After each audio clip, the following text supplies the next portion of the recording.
Hi everyone, welcome to another episode. Did I get that right this time, Rob? You did? It is an episode, it's not an update. So, as you may have seen in the update, we have started off with a mountain. And we got a visitor. And we got a baby. This is Morgan. But, yeah, so this is really... I'm on trouble. Avocado in a minute. So this episode is really trying to get the mountain finished, or at least for shaping, which is why I've been spending this morning just shaping up. As you can see, it's a mess everywhere, as it always is with polystyrene. There is, in case you eagle-eyed viewers see, right in like the corner of the whole thing. You can't see very well, to be honest. Oh, okay. Well, you know what some of our eagle-eyed viewers are like, though. Just there is a little bit of shaping that I have to do, so don't worry if you think it's not finished yet. I have still got to finish off the shaping. And then we are going on to the exciting bit, not quite the static grass yet, but to our plaster bandages, modrock. There's so many different names for it, isn't there? So we're obviously, now we've got the shaping, going to pop this on. I believe it's just water in the tub. And also making sure our tracks are covered so we don't get anything on there. So I'm going to get head off, that doesn't make sense. Usual Grey's rubbish. Grey seas. I'm going to head off, get everything set up ready, everything covered, and then we'll move the camera over there and get on with the plastering. See you guys later. Bye bye. So this is the start of the modrocking, or plaster, or there's so many different names for it, isn't there? As you can see, I have covered the track. This is just to make sure you can tape it. Unfortunately, my tape wasn't wide enough, so I've just gone above and it's meant the whole thing is covered. The final shaping's done to this, and I've now got a few strips that I've cut up. So in the packs we got, they all come separate wrapped in a roll. Oh, there's the holder for it, in a roll. So what I've done to start off with is I've cut a few different strips of varying sizes, varying lengths. This is just for different parts on the hill that I'm going to be doing. And we've also got our water sitting here. Being very, very careful so I don't spill it. I've seen a few different videos. Some people say just dipping it in and out. We have had other comments about leaving it in there for longer, so I'm gonna try the dipping in and out, seeing how that goes, and then if it's still not going as well as I want, then I will soak it for a little bit longer and let you know what kind of time works. Now I'm going to be wearing gloves. I believe you don't have to, you know, it's nothing that's going to damage your skin as such. This could be where Rob does his usual writing to say that I'm actually wrong. But for me, it's also partly because I'm up on my naughty step. It means that, you know, if I've got it over my hands to get down, it's potential that I can get it over the layout. So that's part of the reason I'm going to be wearing gloves. So what I'm going to do now, guys, is I am going to move the camera, because this is unfortunately where I need to be. So I will be moving you along to the side as such. I'm sorting out the angle, and I hope you guys enjoy this time lapse. I'll see you in a bit and we'll see how it goes.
Hey guys and girls, so here we are. I didn't want to bore you with complete time lapse in my whole episode, but this is our hill. Now I've got a few layers on. So I just wanted to finish this episode up with just a few little things I've found as I've been doing it. As you can see here, most of the plaster here I have managed to smooth down, cover those holes when it's been wet. The tip I would give with that sometimes is if you're finding you're not getting enough coverage, just add a bit more water on the tips of your fingers to it. Sometimes you just need that a little bit extra because the plaster on the bandage is just a little bit thicker than planned. So what I've got to finish off here is just a few bits that need covering. The reason why these weren't covered straight away is because if you can see, let's see if I can get it at an angle. These ones across here, and especially this one here, is what I've used to shape the curve in, you know, the curve of a hill rather than rock faces into this hill. So because of that, what you have to do is you have to do your first layer, and if you try to smooth out all the modrock or plaster, sorry, if you try to smooth out the plaster, oh, I'm not sure if that skipped, guys. Something came up on my phone, so I apologise if it did. But yeah, because when you're smoothing out the plaster, you're putting pressure on. The only thing I suggest is do your first layer, just let it dry to hold that shape, and then go over again. So you'll see with this one here, that's exactly what I did. I did my first section of plaster, didn't even bother to smooth it down. Let that dry, which doesn't take too long for that bit. It then becomes hard enough for you to then go over with your second layer. Obviously it was quite warm when I did this, so in winter it might be a little bit different. The only thing I can suggest is try it, give it a tap, maybe 10 minutes later, see if you think it's stable enough. It could just be because it was so warm. So that's the tip for that one. And then another one I have found with the actual plaster or modrock bits themselves is you will get some bits that the plaster on it has just completely disintegrated. So if you're doing that, I wouldn't bother to use it unless you're using it for shaping, for the fact that you can't, you know, smooth it down anyway. The other thing I would suggest is these bandages, you tend to get the edges, the little bits start coming off. If you can pull that off before you even start getting it wet, you don't have to worry about trying to get that off wherever you're sticking this to. And the other thing I tend to do when I'm cutting them is when you get your edges like this here, is I will always go down and get rid of these bits here. I'm not sure if you can see it, hopefully you can. Let's see if I blow, there you go. So you've got these lines here, so I was going through and cutting them because again they're little bits that may be seen once you've covered over them. I also found when I was doing this that the quick dip in and out is literally all you need. That for me worked really well. So, and also try and get your edges not overlapping but as close to each other as you can, otherwise you do end up with that slight texture. However, I will be filing that down before we paint, and then obviously the static grass will be going on top as well. I do have a few little bits to finish, I appreciate that, but I didn't really want to bore you guys with it in this video. So for that reason I will be finishing it off of the episode, and then probably leave it for you guys in the community post once it's finished. The one thing I will do now is to show you just in proper time, as I can't remember when I filmed it, if I did, is just showing you one of these pieces just to get them on the video. The only problem, as you can see here, is this a little bit textured, so to avoid that it will have to be a looser kind of fitting rather than tapping it right down.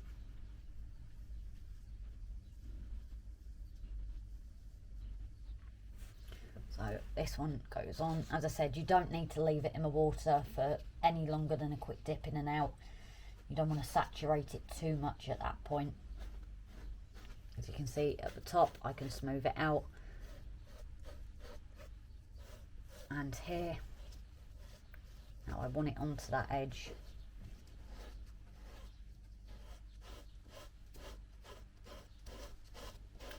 So as you can see, where you can apply the pressure, you can cover up those holes. Now I've not got as much water in here now I'm doing this, so I am wetting it slightly more with my finger. But you see, if you get it just that extra bit wet, those holes cover themselves up because the plaster's just got that extra bit of water in there. But that is what creates your layers down as well. So it's a bit loose here, but again, you go over with it and you cover it. But because we've already formed most of the shape anyway, it doesn't have to be away from the board. There was just a tiny section here that needed doing. The only thing you can do if like you're using your, you know, if you can lift it up, that is another one to use. And I also found this little paintbrush is very good at getting up the holes. Let's see if I can get that for you guys. Yeah, I can. So the paintbrush here, where you can't apply a lot of pressure, you can use the paintbrush. I would brush it rather than dab it. I did find when I was dabbing it, it did end up, you know, getting rid of the plaster from where you want it, so it kind of defeats it really. But as you can see, this works just as well for covering it up. The only thing I have found using this a day later is I think it's probably best if you store these in a container, because that plaster is taking a bit longer to break down than it did for me yesterday. But as you can see, the paintbrush works just as well, especially on bits where you can't put that full pressure yet. So guys, I'm gonna go ahead and get this finished. As I said, keep an eye on the communities page, or we can show it at the end, or at the beginning of the next episode. So thanks for joining me for this one, guys, and we will catch you later. Bye for now. So just a quick one before I go, guys. I'm back again. You're probably sick of me by now, but something Rob just reminded me of, and Fairs is due. That didn't make sense, did it? Fairs is due. No. That really didn't make sense. This is Grace, though. It never makes sense. I think people are starting to get what I mean, though. We've had another little gift arrive in the post today. We know who it is. Yes, we do. Thank you very much. Oh, no, it's not me saying thank you. This is a gift directly This was actually for me, yes, wasn't it? So, one Welsh tape, because it's far different to what they have in England. So this is for me. So here I have a Welsh, and to be honest, the reason why this actually means an awful lot to me is you didn't know it. We've got a few mind readers, I'm sure. Yeah. I actually have a thing for little mini tools that are actually practical. So this is just amazing. So thank you very much. To that particular person. Yeah. So thank you. I will treasure this and use it on the layout. So I'm actually going now, guys. So thank you all for tuning in. If you're new to the channel, please subscribe. All our old videos are there to watch, and including our lives as well. Take care, everyone, and see you on the next update, not episode. Bye for now.